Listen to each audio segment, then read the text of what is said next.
Craig asked if I wanted to be introduced. No, I'm here to be able to hopefully spark a conversation. Wayne Street was kind enough to invite me to come here today to reflect on the paper that I've brought for you. That's the Transformation in Progress document. The Transformation in Progress document sort of came out of the notion that we've been collecting data for about 7 years on the education sector. So whether it's student population and student population projections, or it's the education sector workforce, and kind of some of the dynamics that are affecting what's happening in Alberta around the student population and the workforce. We thought it would be important to not just sit on a model and go to gatherings like this, and just for the people that get to come, to be able to really tell the story. And there was a reason behind wanting to tell that story.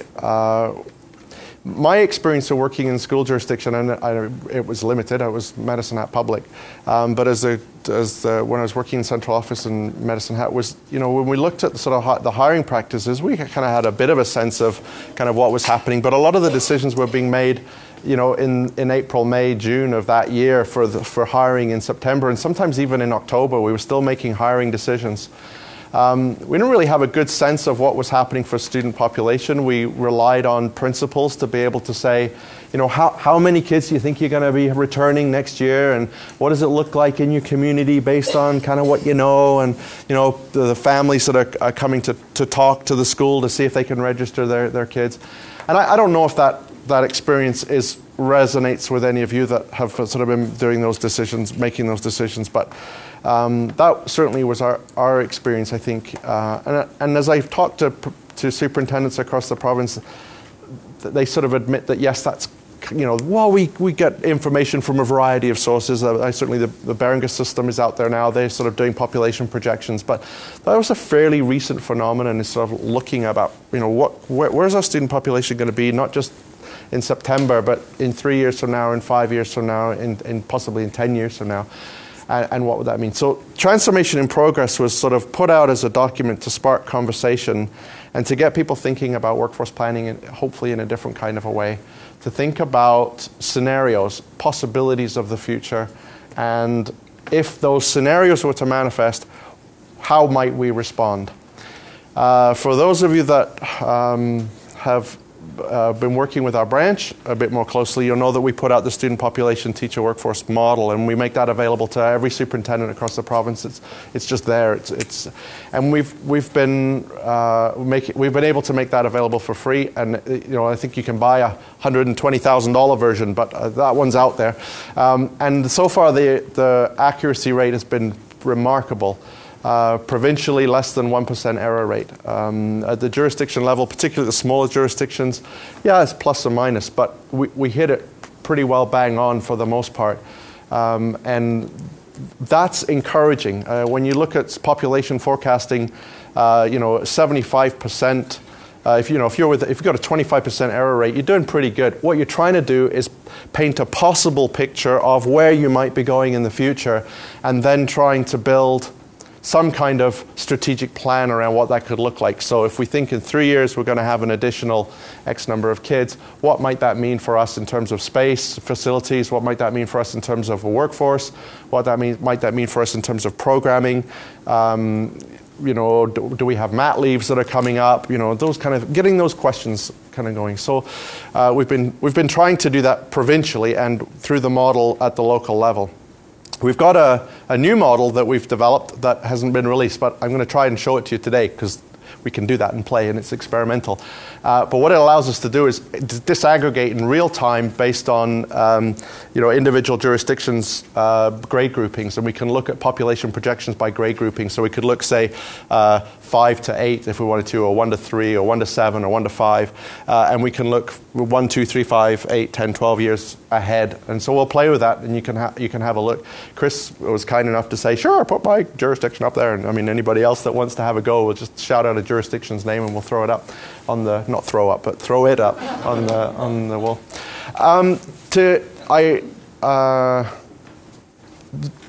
You can imagine, having done this for seven years now, my brain will go all over the place, and I'll keep going blah, blah, blah, blah, blah. hoping that something useful will come out. Stop me if you've got a question. Please do, what does that mean for so-and-so? Where are you going with that? I might know the answer, I might not. Walking around the halls here, I got a sense that budget is a really big issue, especially in light of what I understand is pretty significant cuts, certainly with AC being cut, and other areas of funding challenges. And I recognize that I'm not an expert on budget. I'm not an expert on collective agreements. I'm not an expert on AC. So those are sort of a bit outside my field. But it doesn't stop the fact that I've been in Alberta long enough to know that money comes, money goes, money comes, money goes. And it doesn't stop the fact that we still need to consider the needs of the students. And how do we make sure that we're providing high-quality education regardless of whatever climate we're in? And so my challenge today is to push that conversation. There's another interesting challenge that's emerging, and I think many superintendents are starting to wrestle with it. I think perhaps some principals and maybe some teachers.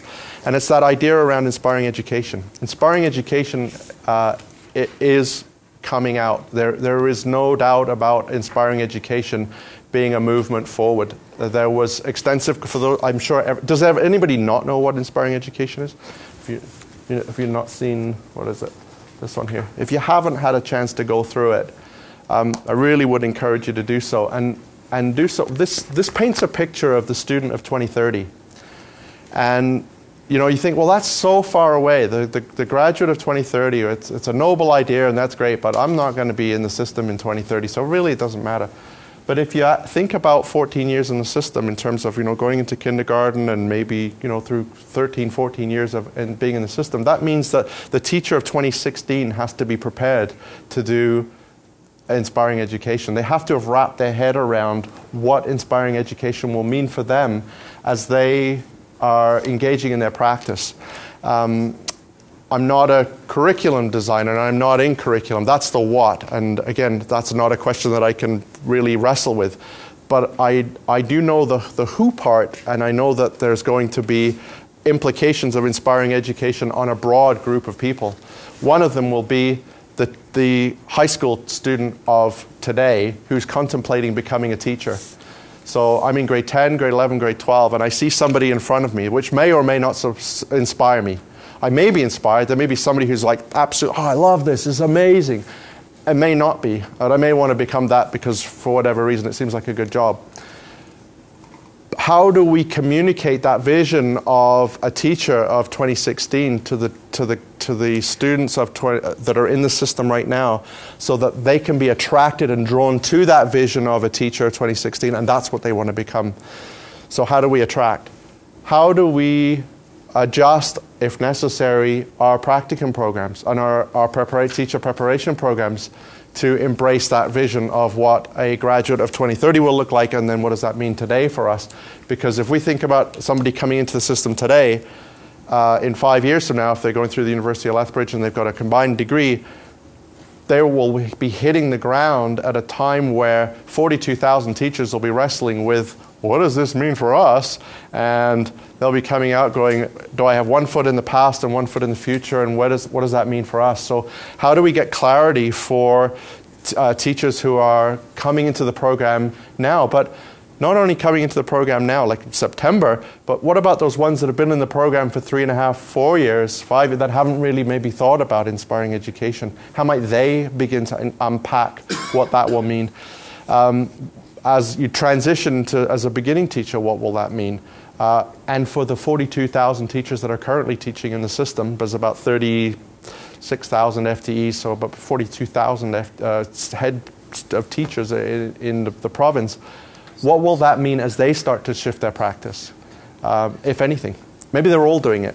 But what I'm hearing and what I'm seeing is that there are pockets of excellence and there are pockets of brilliance, but it's not happening all over. Heard a great story today from Richard, who was saying that he's working with professional semester students, PS3 students, PS2 students, and they've got it. They really are embracing it, and they're going out there and they're making it happen, and they really are reflecting the best of what we can possibly hope for with teachers and teaching practice and making a difference in the lives of kids. but that's not everybody. And if we're going to get everybody in Alberta on board of that vision, how do we create that vision and sell that vision? How do we unpack it for teachers? How do they create their own sense, make their own sense of what this is? So I'll propose a straw dog for you for what a vision could look like. It's not meant to be prescriptive or directive. I shared it with Brian. We were having a conversation earlier around what could inspiring education look like, and you've had a chance to have a look at those, and they are literally just brainstorm pieces on a piece of paper that have taken inspiring education and said, okay, if this is the vision for inspiring education, what would we be doing as teachers? And so try to capture what that would be. So I'll share that with you as a provocative thought. As I show you these slides, there's a couple of slides I want to show you. If I don't have the right slides up here, just say which ones, and I'll make them up quickly. I'll put some data up. I'll invent it. But I can also pull up the other model too, and we can have a look at things if you want. If you've got questions around or ideas or challenges, please throw them my way, and I'll see if I can answer them. If I can't, I'll try to find the answer. But these might be some ideas as they relate. They might give you some food for thought. They're the most recent data that we've got right now anyway. So right now in the system, we've got about 596,000 students all across Alberta. In the next 5 years, 57,000 additional students in the system. Students. When you think about where are we going to put those people and who is going to teach them, you can imagine the pressure that will put on the system. Well, what is the pressure that will put on the system? Well, let's have a look. In terms of the teacher workforce, right now we've got about 36,000 FTEs, approximately, kind of across the province. If we maintain the current certificated staff to student ratio, which is dependent on funding, so that's the driver of where are we going, we'll need about 39,700 FTEs, or an increase of about 9%. So a significant increase on top of the ones that we're already needing today. So those students are coming in. They're actually already born. This is in 5 years. So the Alberta Health and Wellness data, they provide us with data files every year, and we get to know by postal code the births. And so we know by community, by postal code, where the kids are, and we can get to say, okay, well, what have we got in the system right now? So this isn't really projections. They're here. They're in the system right now. So an additional 39,000 teachers. Well, you say, well, that's fine, because if you read in the newspaper, there's lots of people that don't have jobs, right? I mean, you hear it all the time. My daughter can't get. I write probably a letter once every week to somebody who writes in for their daughter, which is interesting, or mostly their daughter, but that makes sense because 80% of the grads are female, and only 20% are male, which is interesting. Why are we not attracting more males into the profession? And is that an issue, and do we have to wrestle with that? And the answer is often, what subject specialty does your son or daughter have, and what school are they trying to get into, in which community? Because if they're trying to get into the high school that they graduated in for drama, they're probably not going to get a job. And they might, but if they do, it's because they've also competed for that job with 80, 90 other people. And as I've been in this more and talking with the faculties of education, I'm understanding more about the funding process. And in order to be able to sustain funding, you've got to be able to fill up the program. And in order to fill up the program, there's not enough chemistry, physics, math, science, second language, CTS applicants. And so you've got to fill up with somebody. Well, who do they want to fill? Well, they want to fill up with social studies. And they want to fill up with language arts. So that's where we fill in the program. So why do we have a surplus of English and social studies teachers? Because the program needs to sustain itself and be able to fill up with enough people to be able to keep the program going. So there's a systems challenge that is going on. And I want to acknowledge that systems challenge. I don't have an answer, but I think acknowledging it is the first step, and then we can figure out, okay, how are we going to solve it? And I think there's opportunities to work with advanced education and our partners to be able to address those challenges and concerns. When we look at right now, the current picture in terms of graduates for post-secondary or for teacher preparation programs in Alberta, we graduate about 2,000 graduates every year. That's fairly consistent, 1,980, 2,030, plus or minus a few, but it's pretty consistent. Of that number, about 1,500 get jobs. there's any number of reasons why the other 500 don't get jobs. It's not because they didn't get a job because they wanted one but couldn't get one. It could be that they went on to additional studies. It could be that they went to teach in another jurisdiction, another province, another country. People go to Thailand, or they go to Japan, they go to China. They find other things. They find other careers.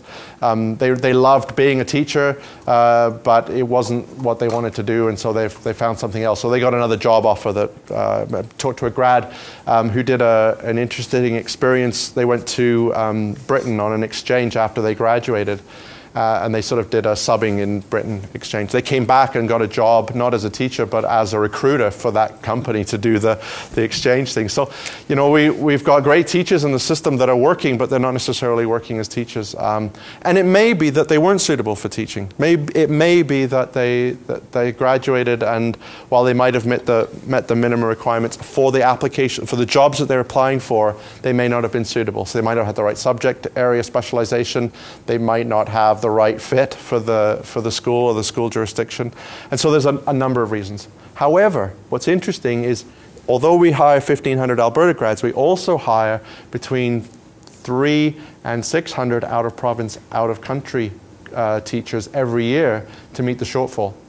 Because there just are not enough teachers with the right skills in the right places to be able to meet the needs across the province. So where are the areas of high demand? Well, we talked about the subject areas: science, math, CTS, second languages. Those are sort of perennial challenges to be able to find the teachers with those skills. But if you're teaching in a northern or a rural community, it can be particularly hard to find those jobs and those recruits or the new teachers. And so if you're struggling and you need a chemistry teacher, and the only chemistry teacher that's applied to your jurisdiction is from Newfoundland or from Ontario, then that's where you're going to go. And in fact, there are jurisdictions in northern Alberta that do not recruit in Alberta. They don't even bother anymore. They go out to the East Coast, or they go to Ontario to recruit exclusively, because they just cannot get people to come and that will stay. And so they're building sort of little Newfoundland in northern Alberta. Like Fort Vermilion would be a good example. Northland School Division would be anything sort of about an hour and a half north of Edmonton, which is really central Alberta. A lot of people think of northern Alberta. I'm not teaching in northern Alberta, that's Edmonton, I'm not going up there. And then when you think of Zama, Alberta, northwest corner, it's just like you have to fly in, and there's very few people that are up there. There are many challenges for a 24-year-old graduate who is, going in. They don't know anybody. They don't know the culture. They don't know the language.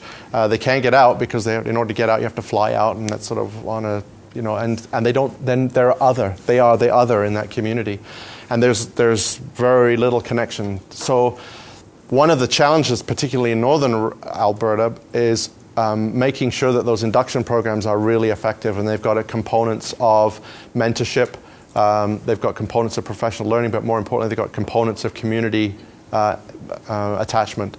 And so there's an intentional process to embed new teachers to the community, into the community. So it's not just about welcome to the school, here's the keys, here's the photocopy, have a nice day. It's much more intentional, much more broad. I'm being a bit facetious. I don't think that happens. Maybe that does. I don't know. Anyway, what does that mean for the future? Well, if we maintain that same class size or certificated staff to student ratio, I'm careful with that. It's not class size. It's certificated staff, because that includes anyone who has a certificate. So it might be a school librarian, or it might be like a teacher librarian. It might also be somebody in central office, might be school superintendent. So there are non-teaching certificated staff in the system. But they will still require, as people bump up the chain to get the next job, somebody will fill in from behind. So we'll still need that number of jobs in order to be able to meet what we think is a moderate demand for student population. We'll need about 2,600 FTEs in 2017. Yeah. Mark, if you want to address this later, don't answer the question. If not, my question is kind of two stats here. One is today we have approximately 36,000 full-time equivalent teachers in Alberta, but the teaching number is closer to 42,000. That's right. Yeah. And then, as the graph indicates, 75% begin teaching. What portion of that 75% who begin teaching Yeah. are in full-time positions. Do you have data on that? You know, I don't, and that's really true because we don't report on that right now. And one of the things that we're looking to do, and the people that have been involved in the External Advisory Committee or around the model will be, or in CAS or in the other sort of organization will know that we've been trying over the last few years to enhance our data collection process through TWINS, Teacher Workforce Information System. And part of that will allow school jurisdictions to be able to sort of see their patterns in terms of the hiring. And we'll be able to understand, you know, how many people are coming on temporary contract, how many people are coming in subs, how many people are subs and then they never, you know, they leave the system, how many people are going on temporary and then leaving the system, or what's the transition rate from temporary to probationary to permanent, and what does that look like sort of jurisdiction to jurisdiction? Because everything you said, my students are particularly concerned about it. Absolutely, yeah. In that 75% that begin teaching, are we including substitute teachers in there? You know, no. I mean, for most of my students, their ambition is to be on the permanent sub list. Yeah. You know, no, this is people with some kind of a contract, but there's FTEs, right? So there are 1,500 FTEs that are coming out. So there are jobs. It's just a question of being creative to find those jobs and being willing to explore possibilities outside of the community that you might have taught in, and perhaps broadening your repertoire in terms of what you feel comfortable teaching and what you feel confident teaching. Working with superintendents, asking them, you know, where do you anticipate the greatest need in the next 3 years, in the next 2 years, the next 5 years? What are you looking for? And encouraging students to, yes, build on their interests, and also be smart about, if you want to teach in Lethbridge, talk to the Lethbridge people, find out what's going on. Like, you know, what are you really looking for in a teacher, and if that's important. I mean, I know that the University of Lethbridge attracts people from across, you know, not only Alberta, but from all over the place. So, and grads from the University of Lethbridge in particular are in high demand. I mean, we know that. You know, their superintendents across the province will say, if we can get a university grad, from University of Lethbridge, we'll pick them up like that. So, you know, it's being open to wider possibilities, I think, is what it is, and being patient. So, you know, coming out and expecting, you know, a permanent contract is unrealistic.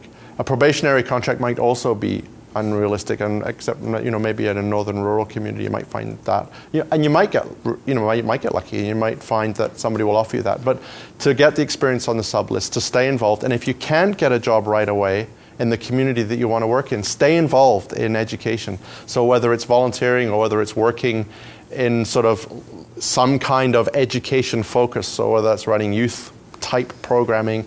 And when we talk to like a guy like David Fraser up in Edmonton, you know, I mean, he'll say, look, there are, for every one teacher that's brilliant, I've got 10 that are, you know, that are also brilliant. You know, principal used to be in the past, they'd say, you know, practicum semester, they come through and they'd say, you know, you've got to hire Becky. She's an amazing teacher. She's really, really strong.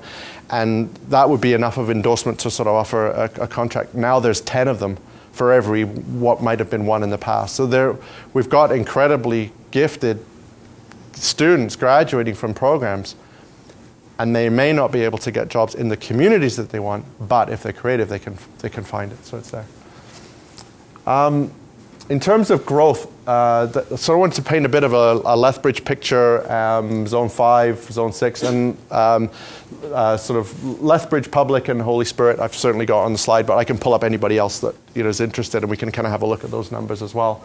But in terms of increase over the next little while, we talked about the 57,000 additional students. So where are they going to be? Well, the majority of them are going to be in the sort of the urban centres, Calgary and Edmonton. Certainly Zone 5 is seeing significant growth in terms of, you know, the 23,000 students that are coming in Zone 5. Zone 6, about 3,000 additional students. The growth is coming from K through 3, not any other grades, but that's because of the fertility rate that we're seeing. And we're certainly seeing, as you know, that fertility rate that was at its lowest point in 2000 has since 2000 been increasing, and we're seeing more and more babies being born, and it's not slowing down in spite of our best efforts in the model to try to curb it and to say, no, the fertility rate's not going to be that strong. It continues to aggressively climb, so people are still having babies.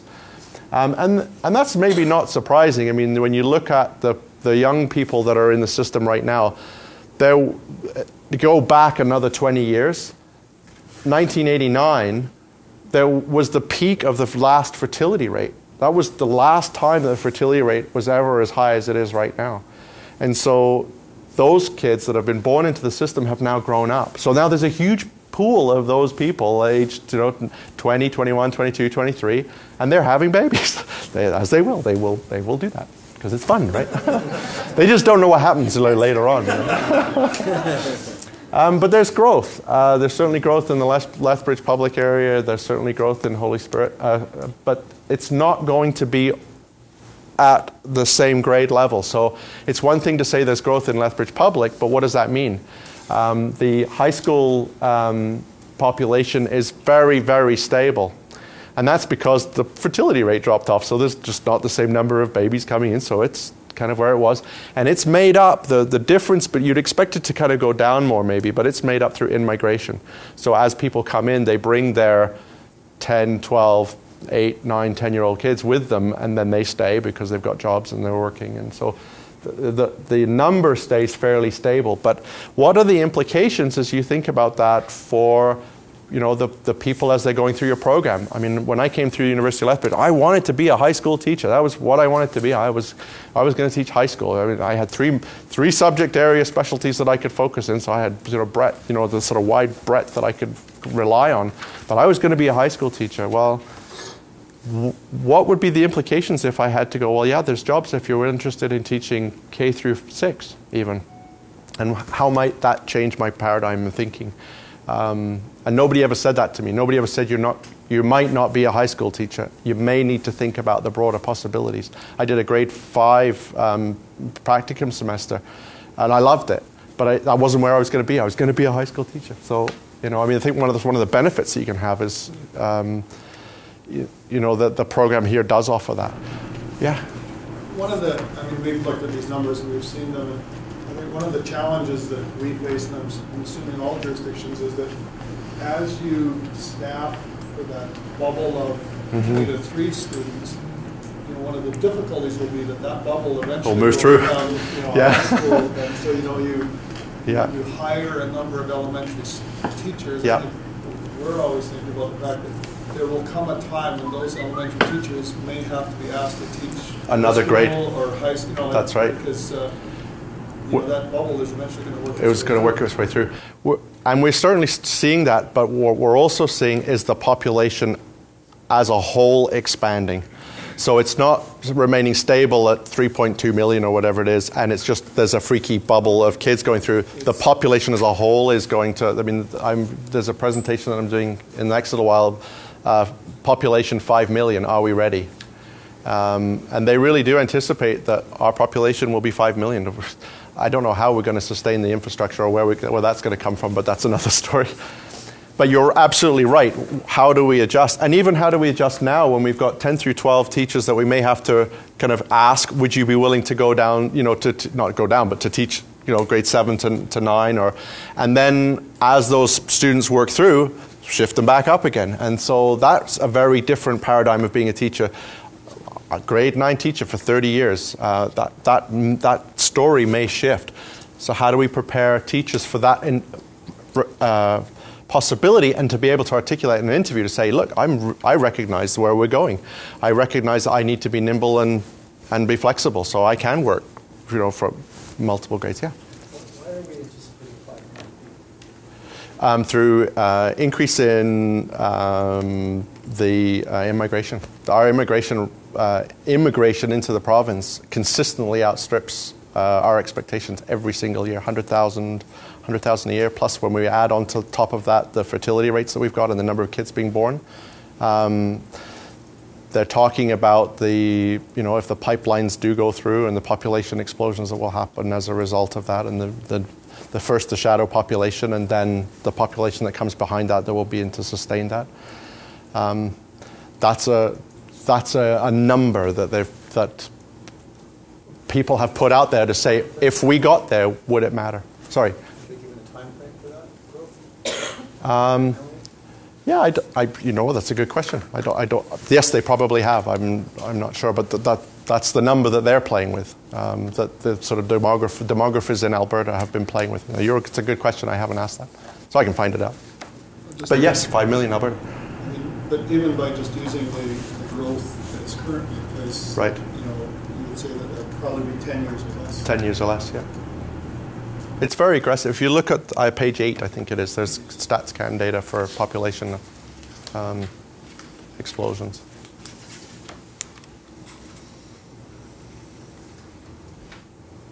So yes, very real challenges, but the reason I put the 5 years up here is because I want to show that it's coming, it's imminent.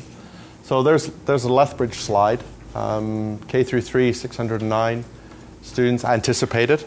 And even if we're within 10%, which still gives you an idea of kind of where that's coming. And I can show you kind of what that will look like in future years, like 10 years from now, what we could expect. And then Holy Spirit, again, sort of that growth at the K through 3 level, 10 through 12, very stable population. And the 7 and 9, I mean, that growth will increase over the next 10 years because, as you said, the bubble will come through. So, but that's just in the next 5. This is that certificated staff to student ratio, and you can see from the graph that, you know, there have been funding initiatives from the government to try to reduce the class size initiatives, and I think school jurisdictions were very aggressive in terms of trying to meet those class size targets. The reality is that funding has made it next to impossible to be able to sustain it. And so we're starting to see increases. So certainly Holy Spirit, you're starting to see it. Lethbridge, you're starting to see it. Zone 6, Zone 5, and across Alberta as a whole, we're starting to see a slight increase. So what are the implications for that, if any? As that class certificated staff to student ratio shifts and becomes higher than the existing 17.1, and it starts to move to 17.5, if that's the reality. What will that mean for allocation of resources and how we will start to staff our schools and our central offices? What will that mean? In terms of demand for Zone 6, that kind of gives you a sense of what the picture looks like. Now, when we're looking at hires in our model, there are 2 groups that we predominantly look at. One is those people that have been on maternity leave or been on some kind of study leave for longer than a year and are coming back into the system. So they might be on secondment or they might be doing something else, and then they go back into the system. And then there are new hires. So those that have never taught in Alberta before but are new to Alberta and within the system. And typically they're about 50-50. So 50% new, returning, 50% new hires. So when you look at the sum total of the hires, generally we have, you know, if you're going to hire 8 people, you might have 4 returning and 4 new. Typically. Not always, but typically. But the model kind of shows that. And, you know, certainly over the next little while, you know, fairly stable workforce once we get through this next little blip in terms of about 150 teachers being hired in the Zone 6 teacher demand for new teachers. So a year. So what does that mean for teacher preparation institutions in the South as they prepare and deal with that inevitable casualty you're talking about, students who want a job? There are likely only about 150 jobs to be had in the Zone 6 area. That's FTE, so there might be more for part-time working arrangements. But and again, that's going on the assumptions that we've got right now for certificated staff to student ratio and population. That's a sort of a Lethbridge picture. When we break it down by jurisdiction, you can also have a look at interjurisdictional hires. So they're not on leave, they're not new to the system, they've come from somewhere else and they're landing, so they would be coming with experience from another jurisdiction. So again, it will give you a sense of you know, where the hires are coming from. Yeah, Brian? Can you go back one slide? Yeah, you bet. I'd be interested in, because when I look at this, I find that surprising that, you know, new staff, like the 50-50 split, like I would not have guessed that there were, you know, that I would have thought a much higher percentage of, you know, people that are joining the district would actually be new hires. Consistently jurisdiction to jurisdiction, and when we look provincially, typically that pattern is modeled very, very closely. You know, in some jurisdictions it might be 60%, it might be 40%, but typically speaking, that they mirror each other as they go through in terms of demand. So there are people coming into the system. And if those people don't come back, then of course the new hires will, do their thing. And so here's the other interesting dilemma that I'm speaking to choirs here. I mean, as I look at superintendents in here, they're going, yeah, they deal with this every day. So because we've got 80% of our students are female in the program. So as they graduate, they go into the system, they get a job, they're successful, and then they will do what we've talked about. Sort of people who are 19, 22, 24, 26 will do. They'll have babies. Then they go on maternity leave. Then we've got to cover behind them. So we still need to recruit behind, but we can't offer them full-time permanent contracts because we've got to have that person come back. So there's this constant juggling game of staff which make it really challenging. Is that system working? Is there a better way to do it? And what would that look like? And I don't know, but posing the question today is probably helpful in that hopefully it will, for those of you that are wrestling with it, you're going, yeah, well, we know, we deal with it every day. But there may be an answer that will emerge out of that, which is different than the way we're looking at it now. I don't know what that will do, but inevitably, a job that you will likely get as a graduate will be covering a mat leave because of that. If you look at the population, I don't have a population graph, but if you can imagine, it sort of goes like this with age groups. So we've got a high number of people in their 20s and a high number of people in their 50s, late 40s, early 50s, and very few people in the middle. And so we've got a large population that are poised to go on mat leave and a large population that are poised to retire. And yet you don't know because, the retirement thing will be fascinating. I'm very curious to see what will happen in September. Again, I'm not an expert on negotiated deals or the framework for the deal that's going on right now. But whatever comes out of that, I'm interested to see how those teachers that have been teaching for 30 years or are well within the sights of retirement respond to that and say, you know what, I want to go find something else to do. Or, I've had my last 5 years. They've been good 5 years. I've got, good salary increase over the last 5 years.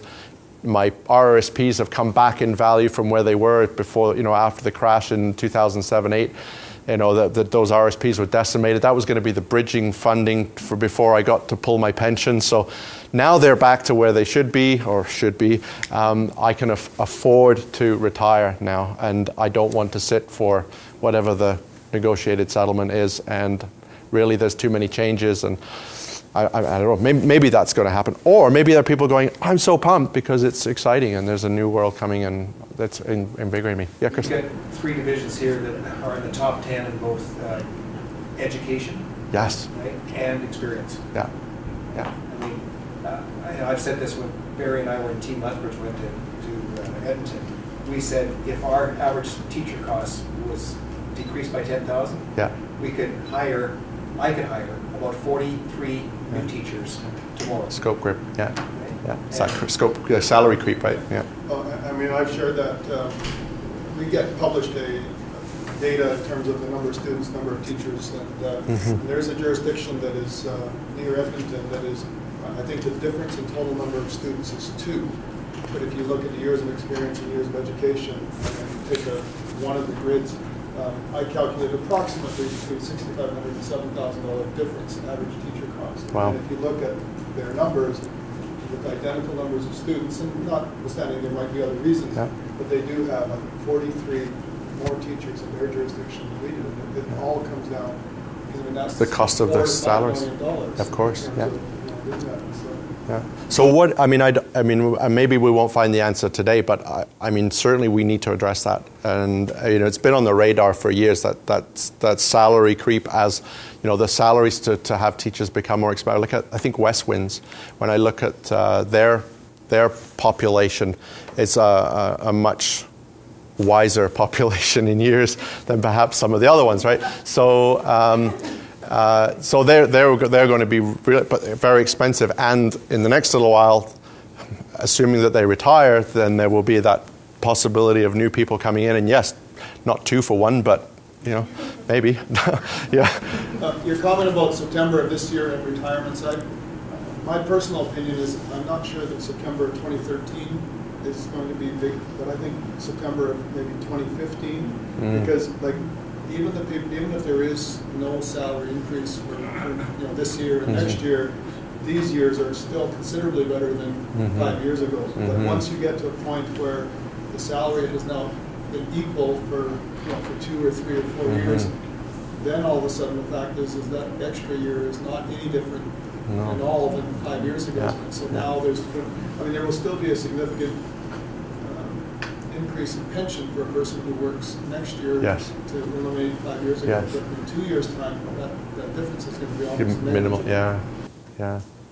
So fascinating times. Dumbledore said that to Harry Potter, I think. Fascinating times, terrible times, dark times. Fascinating times. I was going to say one of the things it does is it really hampers transformation, inspiring. Absolutely, I agree. They are just hanging on. Yeah. They're not growing.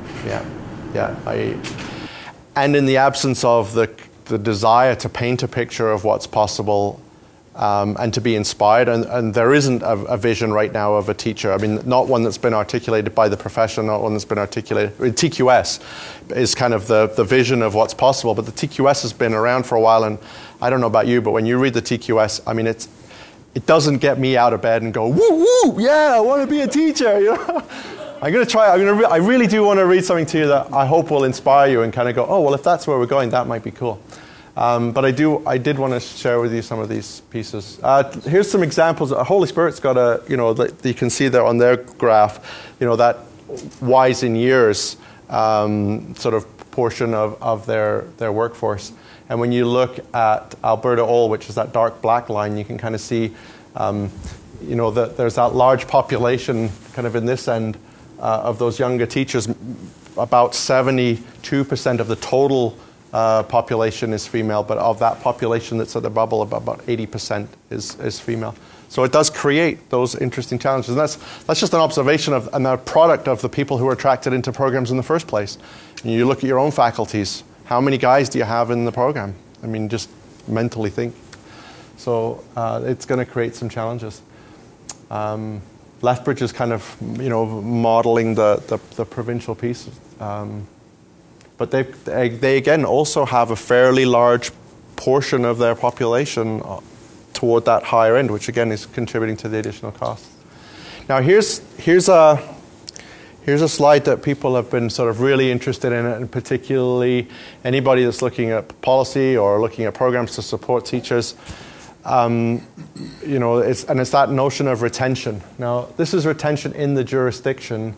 Or the zone. So people move from the jurisdiction of those. This is not having left teaching and not come back. This is just left the jurisdiction.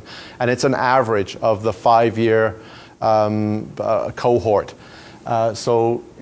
Typically Lethbridge Public, and in fact, Lethbridge area school jurisdictions and Southern Alberta school jurisdictions have very strong retention rates in general. If you get a job, you keep it. You're typically going away from it. You typically want to hang on to it. The provincial average for 5 years is about 50% that you're likely to stay and then go somewhere else. Now, when you look at the retention rates of the profession, we're anywhere from 24 to 27% after 5 years leave the profession and don't come back. They do not come back, and they do not return to substitute teaching. They leave and they don't come back. So Mark, sorry, this means that they left the profession or just left the district? Left the district. This was left the district, so these numbers. This has an impact of those maternities and the temp contracts. That's right, absolutely. Absolutely. So it's complex, and I don't envy the role of superintendents and their HR directors as they're trying to wrestle with the complexity of people coming, people going, people staying, and trying to retain the really good ones that they've got and making sure that the transition from post-secondary into the profession is a good one and a positive one, and we hang on to the very best. And then once you've got them and you offer them permanent contracts, how do you keep them in and support their lives, male or female, support them in the direction that their lives want to go, because they're human beings as well. So it's fascinating. So here's some sort of summary bits. I want to read you a little bit, if I may, that may or may not wake you up and kind of go, that's fascinating. I don't know what time drinking hour stops, but there's lots of wine left. So I can show you the model if you're interested. I mean, I'm happy to stay as long as you want me to. So these are just brainstormed ideas. For me, the student population is growing. There's no doubt about it. The births are here. It's not like we've anticipate new people coming. Hi, how are you? Good. Nice to see you. Good. It's not like the births are not coming. It's that they're here in the system already. We will need teachers, but not necessarily in the school community that you grew up in. And I think that's a message that collectively that we can share. It doesn't mean to say you won't get a job in the community you grow up in. It just says be prepared for the possibility you might not. There will be some retirements. So some people are going, yeah, that's great. And other people are going, yeah, but what about all of the knowledge that we're losing? And we're certainly starting to see that where we've got leadership. And we've got young principals and young vice principals and young staff, and they don't have the same knowledge in terms of managing the school, but more than managing the school, being an instructional leader. And I know that, Pam and David have been working on, jurisdictions across southern Alberta, to be able to look at the PPCSLA, the Principal Practice Competency for School Leaders. Yeah, I did it. But being able to unpack that and say, what does that mean? So what does it mean to be an instructional leader? We talk about principals being instructional leaders, but are they really? I think there was somebody was telling a story about how many people are in a professional learning community, and everyone puts their hand up. And then you say, okay, what does that really mean? And when you start to unpack it, they're not really in a professional learning community. They might come together once in a while for a staff meeting, but that's really not a professional learning community. It's not engaging in reflective professional practice that's inquiry focused, that's really driven by a research question that then reflects back on it. So it's planting those seeds and really getting people to sort of start thinking about it. There will continue to be significant number of teachers on maternity leave. That's going to continue. We're going to have that. Another key challenge is meeting the diverse need of all learners. So whether that's learners with special needs, in the old paradigm, still there are kids coming in with multiple challenges and multiple needs for being able to be successful in the classroom. So what does that look like? The FNMI population in Alberta is growing. We know that when people are understood in their language and their culture, that they do better. If you have no connection to people in the classroom, then they're not as understood, and so there are conflicts that happen between teachers and students. We know that creates challenges. And we've seen it in the north lots, but we're also seeing it in other communities as well, where we have large Somalian population or large Filipino populations, and that they're not under the language and the culture is not understood, and we're not able to engage parents in the way that we might want to engage them because there's a language barrier. It's not a bad thing. It's just how do we wrestle with that? How do we think about that? We talked about math, science, second languages, and CTS teachers. There may be others that you know of, but does that resonate? Does that still sort of like the area that if you were really going to find someone, those are the ones you'd be looking for? Encouraging people to become teachers in a climate that dissuades high school graduates to enter the profession. I don't know if I dare to say that. I was at an AC conference a couple of years ago, 2 years ago, not this one, the last one. And we had a little workforce planning space that was set up, and I asked every teacher that came through, what advice would you give a grade 10 student who wanted to be a teacher? And I thought we'd have all sorts of things. Without exception, every single teacher, and we asked about 140 teachers, don't do it was the message. Don't do it. Don't go into teaching. And they were like, oh, no, I'm just kidding. It's a good profession. It makes a difference. It's good. But as a profession, how do we talk about, we're the only profession that has a captive audience about possibly recruiting people to come and become one of us. So what does that look like? Like how do we do that when nobody else has that, and we don't. We tend to dissuade them. So those are some things. There's some emerging directions that I think also need to be thrown into the equation as we think about. I was going to say new directions, but when you say it quickly, it's not quite what you think it is. It's something else. Inspiring education and the vision of the student graduate at 2030. I talked briefly about it at the beginning, but that idea of a graduate in 2030 will mean that teachers have to be thinking about today what their practice will look like in 2016 anyway, to be able to begin to shape and mold their the learning experiences that they're providing for students, so that we can begin to even think about achieving that vision of an educated Albertan. I have no doubt that that is where we're going. Not only has the minister made it very clear that that's where we're going, but I think as people who unpack it, they get excited about teachers and principals that are unpacking it, superintendents that are unpacking it, go, yeah, this makes sense. This is the right place to go. And so when it's the right place to go, people are going to go there whether the minister says go there or not. They are going there now. So unpacking what that will mean will change. It will be a game changer. The principal competencies for school leaders, PPCSLA, which you'll hear more about, is still sitting with the minister waiting to be approved. But again, another document that sits in draft form that is the right thing to do. It's moving principals towards that vision of instructional practice, instructional leadership, and pushing the possibilities of what it means to be a principal. And we're going to be moving there. So what does that mean in terms of the development? So it's not only undergraduate work, it's graduate work from a university perspective, but also from how do we attract the right kinds of people, not because, and again, I'm being facetious, not because I'm a 50-year-old phys ed teacher and my knees are gave out and we can't get rid of you, so we put you in a position of school leadership. I mean, that's a dreadful example, but we're actually choosing principals because of their instructional leadership capability, not just because they're the only person that stepped up or we had to find them a job. And what does that look like?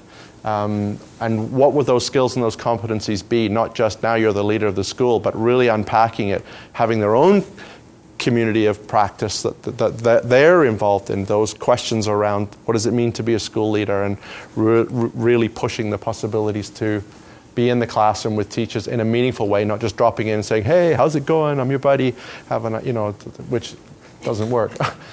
And perhaps some of the most interesting challenges, contemplating the impact the inspiring education will have on students and professors and the workforce, and contemplating the professional learning needs of the existing workforce as they consider wrestling with what inspiring education looks like. So what could inspiring education look like? I'll be brief and I'll end, and then we can have more conversation. I can show you the model if you want. And what I'll read to you is not, it's not meant to be prescriptive, and it's not from the ministry as an official piece. It's not been vetted by teachers. It's just an idea. But it's taken from the pages of Inspiring Education. So imagine, as I'm reading it, what this might mean for you in your practice, what it might mean for superintendents, what it might mean for principals, what it might mean for teachers, and what it might mean as we recruit new people to the programs, and what it could mean for those that are already in the system right now, those 30-year teachers that are hanging in to the last minute and are going. I teach because it matters. As a teacher, I understand and can model the art and science of teaching. I model the way and inspire shared vision of what it means to collaborate, to create new knowledge and understandings. That alone is profoundly different than my experience as a teacher. As a teacher, I am competent in speaking about and promoting not only my subject area specialty, but about a broad range of subject areas, including arts, sciences, and languages. I'm skilled at making seamless connections between these subject areas and in supporting learners to do the same. As a teacher, I know how to think critically and creatively, and how to make discoveries through inquiry, reflection, exploration, experimentation, and trial and error. I use technology to learn, innovate, collaborate, communicate, and discover. I model these practices for my students and support them in making their own discoveries along the way. As a teacher, I have developed a wide range of competencies in many areas, including the gathering, analysis, and evaluation of information. I use this information to build my practice and demonstrate this through conversations and actions with students, colleagues, parents, and my community. Because I'm familiar with multiple perspectives and disciplines, I can identify problems and opportunities, and I'm open to exploring promising solutions. I share this knowledge with my students and support them to do the same. As a team member of a school community at large, I integrate ideas from various sources into a coherent whole and communicate these ideas to my students, my colleagues, and my broader learning community. As a teacher in a dynamic and ever-changing system, I have seen many changes in the ways that teachers teach and learners learn. I confidently adapt to change with an attitude of optimism and hope for the future. As a lifelong learner, I believe there is no limit to what knowledge may be gleaned, what skills may be accumulated, and what may be achieved in cooperation with others. I model this belief daily to my students and my colleagues as become part of my professional practice. As a leader in education, I believe that learning is as much about process as it is about the destination, and always I keep learning and growing. As a teacher, I do the right thing because it's the right thing to do. I've learned about and appreciate the effort and sacrifice that's built this province and country. I model seeing beyond my own self-interests to the needs of my school and my school community. As a result, I model contributing fully to the world around me, economically, culturally, socially, and politically. As a steward of the earth, I model minimizing environmental impacts wherever I go. My students notice, and they are supported to follow suit. My education and experiences help me see beyond my self-interests and to the need of the broader learning community. I contribute fully to the learning community within which I practice my profession, and I model the expectations of being a professional and a citizen of my community. As a teacher, I build relationships with those that I interact with through humility, fairness, and open-mindedness, and with teamwork and communication. I engage openly and without prejudice with many cultures, religions, and languages. This allows me to value diversity in all people and adapt to any situation. I demonstrate respect, empathy, and compassion for all people and support my students to do the same. As a professional and as an individual, I model taking care of myself physically, emotionally, intellectually, socially, professionally, spiritually. Yet I am able to ask for help when needed from others and for others. I am well prepared to assume the responsibilities of life and of my profession. As a teacher, I co-create new opportunities for myself and my students and for my community.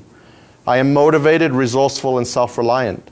People describe me as tenacious because I continuously set goals and work with perseverance and discipline to achieve them. Through hard work, I earn my achievements in the respect of others. I strive for excellence and personal and professional success. I model this by seeking feedback on my practice and reflecting on how to strengthen my practice, and by taking calculated risks to try new things that are in the best interests of students and their learning. As a teacher, I engage in conversations of possibility, and am ready to respectfully challenge the status quo if it's in the best interests of the students and the community that I serve. I actively explore ideas and technologies by myself and as part of diverse teams, and share my findings with my students and my school community. I am resilient and adaptable, and have the ability and determination to transform my discoveries into learning experiences that benefit my students, the community, and by extension the world. I have the confidence to take risks and to make bold decisions in the face of adversity, recognizing that to hold back is to be held back. As a teacher, I have the courage to dream and the self-confidence to model the pursuit of those dreams. And I model this so that my students may also live to pursue their dreams as well. I could share the values that are right out of Inspiring Education and what they might mean for a teacher: opportunity, fairness, citizenship, choice, diversity, and excellence. I actively contribute to ensuring that my students are exposed to rich learning experiences that enable them to discover their passions and achieve their highest potential. Can you imagine 42,000 teachers that were unleashed on the system to do that? Can you imagine if that was your experience for every kid in Alberta, if that was your kid's experience? Just that one thing, that I actively contribute to ensure my students are exposed to rich learning experiences that enable them to discover their passions and to achieve their highest potential. I actively contribute to ensuring that my students have access to the programs, support services, and instructional excellence needed to achieve their desired outcomes. I contribute actively to ensuring that my students show pride in their community and their culture.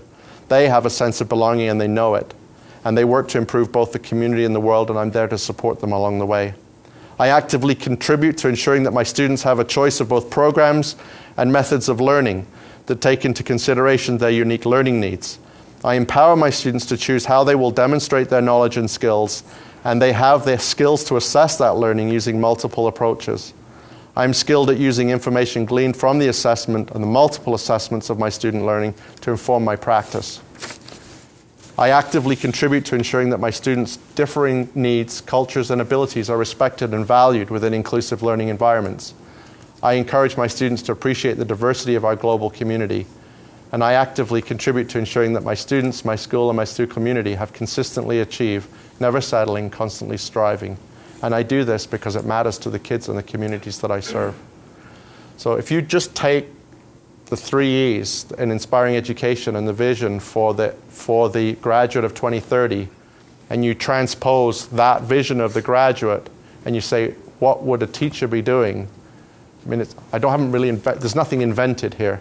It's all that's happened is like vodka and orange juice. You've taken a good idea in both hands and put them together. And really that's all this is about, is taking the idea of inspiring education and saying, well, what might we be doing? And this is meant as a conversation starter. In some cases, I think we're there. I think in some cases we've got some students. Kaz, you probably have got students. Pam, you've seen students. Oh, you know, those of you that have seen beginning teachers have seen that passion, that excitement, that engagement with technology, that ability to be able to take their learning experiences and translate that into meaningful learningful experiences for their kids. But again, I hear time and time again that that is not the norm, that is pockets of excellence that we need to work towards. So what are the implications for all of us as we consider not only the data, but the paradigm we're moving into?